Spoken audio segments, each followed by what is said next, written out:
Hello everybody and welcome back to Red Eagle Politics. Make sure to like this video down below and subscribe to the channel if you are new. I hope everybody had a very happy Thanksgiving.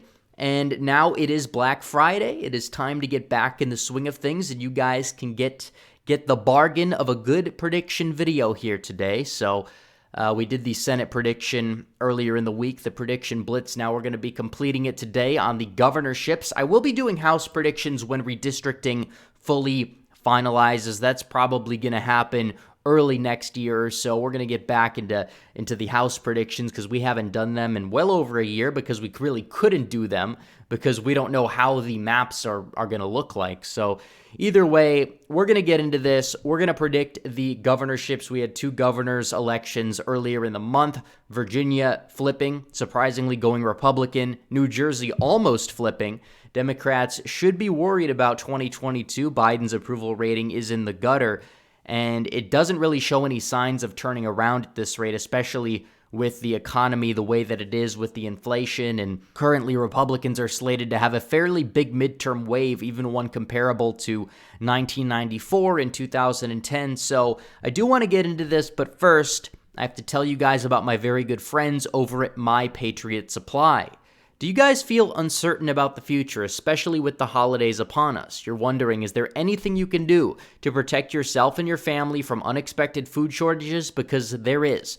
Our friends at My Patriot Supply specialize in emergency long-term storage food. They're America's #1 preparedness company, and they are well stocked with the food you're going to need. Other companies have run out of almost everything they sell because they didn't prepare for what the world is going through right now, but My Patriot Supply walks the walk. You can trust them. And right now, you can save $100 off their 3-month emergency food kit. This kit is enough food to get you through the difficult times ahead, but don't wait or you might miss out. Go to preparewithredeagle.com and save $100 on your 3-month food kit. That's preparewithredeagle.com to avoid holiday shipping delays. Act right now. Once again, preparewithredeagle.com. So 36 governorship elections are up next fall. And these are going to determine the outcome of the state houses, what party gets to have control over what state.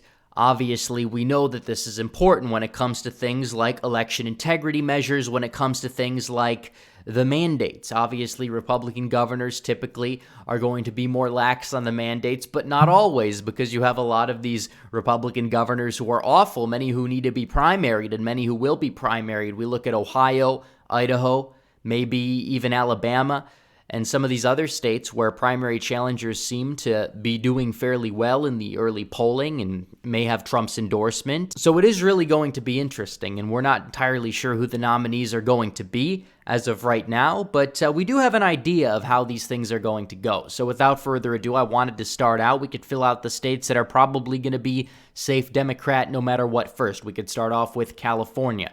California, I actually think it's going to be closer than the recall election because I don't believe Larry Elder is going to get the Republican nomination again. It's probably going to be somebody that's a little less polarizing, but either way, I think that California is going to remain in Democrat hands as it pretty much always has. So Hawaii as well will likely stay in the Democrat column. We are also expecting Illinois to be safe blue, and the state of New York. These are actually going to be the only 4 safe blue states here on this map, actually, believe it or not. Now we're going to fill out these safe Republican states here. Idaho, Wyoming, Nebraska, South Dakota, Oklahoma will be safe red most likely. Arkansas, Tennessee, Alabama, South Carolina. I think Ohio as well. Ohio is going to be safe Republican at this rate as well. Also keep in mind Vermont and Massachusetts and New Hampshire because you have Sununu, Baker, and you have Phil Scott. Again, these are fairly moderate Republicans, especially Baker and Scott. I think Scott you could even say is a left-wing Republican, but they're more likely than not going to be elected for better or worse. Also, Alaska will be safe Republican as well. And I think that you could say Florida and Texas are kind of nearing that at this point as well, given what's happening there. If Beto's the nominee, I could see Greg Abbott or Don Huffines, if he manages to win the nomination, easily win by around 10 points or so. Same thing with Ron DeSantis. Although I think Florida we could move to likely. I think if it's Nikki Fried has the nomination, then I think it would be safe. But if it's Charlie Crist, I think that he would probably get it within 10, but he would still probably lose. So that's it for Florida. We can actually move on to the likely Republican states as we speak. Kansas, Derek Schmidt will likely take out Laura Kelly fairly easily. Her winning was a fluke. She didn't even get 50%. She was running up against Chris Kobach, who was unfairly, in my opinion, blamed for some of the economic fallout from the Brownback administration, Brownback being severely unpopular. That's kind of waned a little bit. Brownback is not going to have that much impact on the 2022 governor's race, and I think Derek Schmidt, he actually might end up winning by more than 10 points at this point, but we'll have to see what happens in the end. Iowa as well, Kim Reynolds will probably win by a likely margin in the state of Iowa, as well as I think that this might actually be one of the boldest predictions that I'm going to be making in this video, but I think Wisconsin is another state that I think Tony Evers is going to lose by more than 5. If you look at what's happening, and you look at the fallout from the massacre that took place this week, it's awful. The way Democrats have been handling it, they've been ignoring it. It's been ridiculous. We know why they're ignoring it. It doesn't fit their narrative.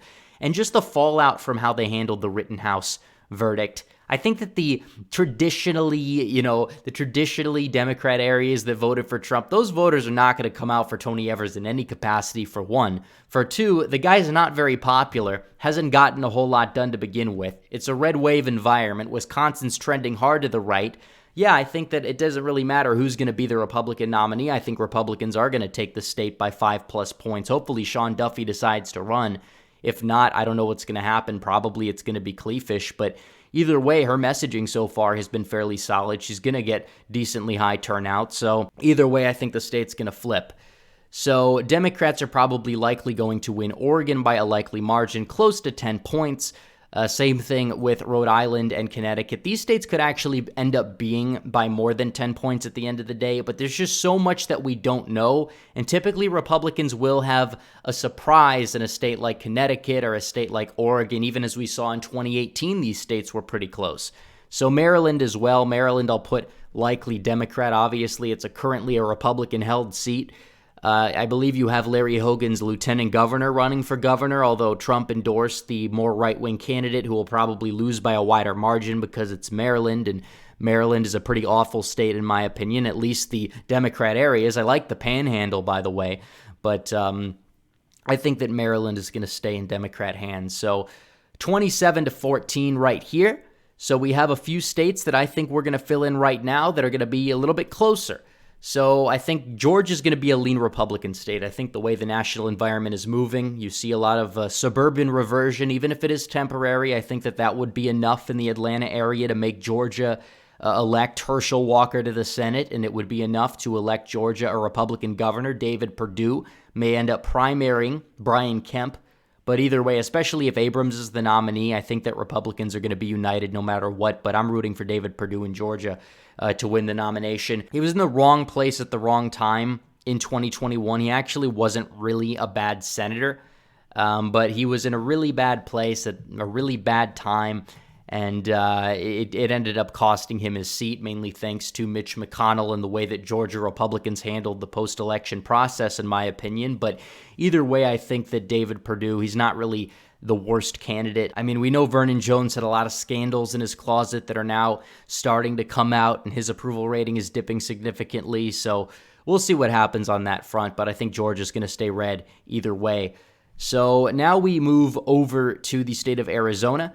It seems as if Kari Lake's going to get the nomination, and you have this weird segment of the right that is just vehemently anti-Kari Lake, and they don't know why they are. They can't really make a coherent argument that holds up in reality as to why they feel that way, but she's fairly right-wing, and she's really solid on the issues. I think that she's along the lines of a Biggs or a Gosar, but she's a folk hero in the state, and she will likely be able to win, especially against somebody like Katie Hobbs. I look at these other candidates in the primary. Matt Salmon has been outed as a scumbag for much of what we understand, and Kimberly Yee is too weak. Carpetbag from California, ruined the California GOP in part working with the Wilson administration. Now she wants to do the same thing in Arizona. Yeah, I don't think so. But Kari Lake will be the nominee. I'm going to be doing a documentary-style video on Kari Lake and the Arizona gubernatorial and Senate elections pretty soon here. I was going to schedule it for this Sunday, but I think we're going to push it back to next Sunday. But I want to make sure that it's good, and it's going to be good. So also Nevada. I think that Nevada will be another state that will flip. The Democrat Party, we know in Nevada, is in shambles, been taken over by the DSA, and they dummy-mandered their congressional map. It's pretty funny. You could end up seeing 4 Republican House seats in the state of Nevada based off of how they drew the map. It's hilarious from what I understand, but either way, Sisolak, he was popular. He was actually governing for the first couple years as a moderate. You know, he rejected the national popular vote compact bill. He wanted to essentially get reelected in the state. He knew it was trending right, but then the virus comes along and he establishes Whitmer-esque draconian lockdowns, but arguably even worse in the state. So I don't think he's going to win at this rate, especially in this environment that we have. He only won by a few points in a blue wave year. Put that in perspective. So 30-14. Also, I think Colorado, the governorship there will be likely blue. I forgot to fill that in. But New Mexico, I think Mark Ronchetti is going to end up winning. He's running for governor. He's pretty solid on the issues, but very optical. He's also a folk hero in the state of New Mexico. And honestly, I think that New Mexico is going to flip this time at the governorship. It's not really unheard of. I mean, they elected a Republican governor in 2010, in 2014. I mean, 2018 was a pretty bad year for Republicans, but you have Michelle Lujan Grisham. She's not the most popular individual, and her approval rating is tanking, and I think New Mexico is going to be a flip into the Republican column. So Minnesota, Tim Walz is awful, but Minnesota is Minnesota. We know how they are. Republicans in the state are awful. I actually think that Scott Jensen's going to get close. I really do. But I don't believe he's going to win because this is the true white whale. Used to be Pennsylvania. Pennsylvania was the white whale for Republicans, but now Minnesota's the true white whale. I mean, they haven't won it since 1972. Literally every single state has gone Republican except for Minnesota since the 70s. It is interesting at the presidential level. And we could say, well, I mean, there's a lot of rural areas. The state's demography on the surface looks favorable, but this state is cursed. There is a plague in a lot of the suburban area in Minneapolis and Duluth. So we could hope that maybe one day the state could flip, but the state's GOP is just so incompetent. They suck at messaging. They're awful. They're corrupt. I don't believe that Minnesota's going to flip Republican at the governorship. Although I think the attorney general's race, you could see a flip there, maybe. But the governorship, I think, will stay tilt to lean blue. The state of Maine as well. Paul LePage is going to make things interesting. There's just so much we don't know. I think he'll take the state if there's a strong third party. If not, I think it's going to be a tough task because the first 2 times he won, he had a very strong third party and he was able to benefit from it. I believe the governorship does not have ranked choice voting, so there's a chance, but we'll have to see. There's just so much we don't know, so as of right now, I'm going to put it as tilt blue. But the states of Michigan and Pennsylvania. Pennsylvania, you're probably going to see it come down to Lou Barletta and Josh Shapiro. Barletta got decked in 2018, although he was not beating Bob Casey. You could have the second coming of Jesus, and he would not defeat Bob Casey in that election in the state of Pennsylvania. Still, he did fairly well, comparatively speaking, compared to the 2012 nominee in a lot of the working class areas, especially Luzerne County. I think with the strong support of Trump and this grassroots 2022 movement we're seeing, I do believe he's going to be able to win. Republicans are winning these statewide offices in Pennsylvania. I mean, they won 2 Supreme Court judge elections and they won 2 statewide amendments this year alone. And in 2020, even though this was a close state, as we can see here, very, very close, Republicans were able to win several down-ballot statewide offices, the Auditor General and the Treasurer's race. So I think Pennsylvania is a state that there's still a lot of room to grow. Republicans, I think, are going to do fairly well next fall in Pennsylvania. I do believe that they are going to take the state, which brings us to our last state on the map, the state of Michigan. Gretchen Whitmer, it's probably going to be James Craig as the Republican nominee. There will be questions, obviously, about his record, given the fact that he was the police chief in Detroit, and there were a few issues where he was fairly liberal on, although technically he sort of had to be in the city of Detroit and was pretty conservative for a Detroit sheriff that you could see there, the police chief. But from what we understand, this is going to be a state where it's going to come down to rural turnout. Rural areas despise Gretchen Whitmer. It doesn't matter who you put up as the Republican nominee. Somebody like Craig will do fairly well in a place like Oakland County, and he'll do better in West Michigan than Donald Trump, especially the national environment being favorable. I think Whitmer's going to be fired. I believe that this is going to be a flip no matter who the nominee is, partially because Biden is just super unpopular in the state of Michigan. I think we can actually move it into tilt red category here.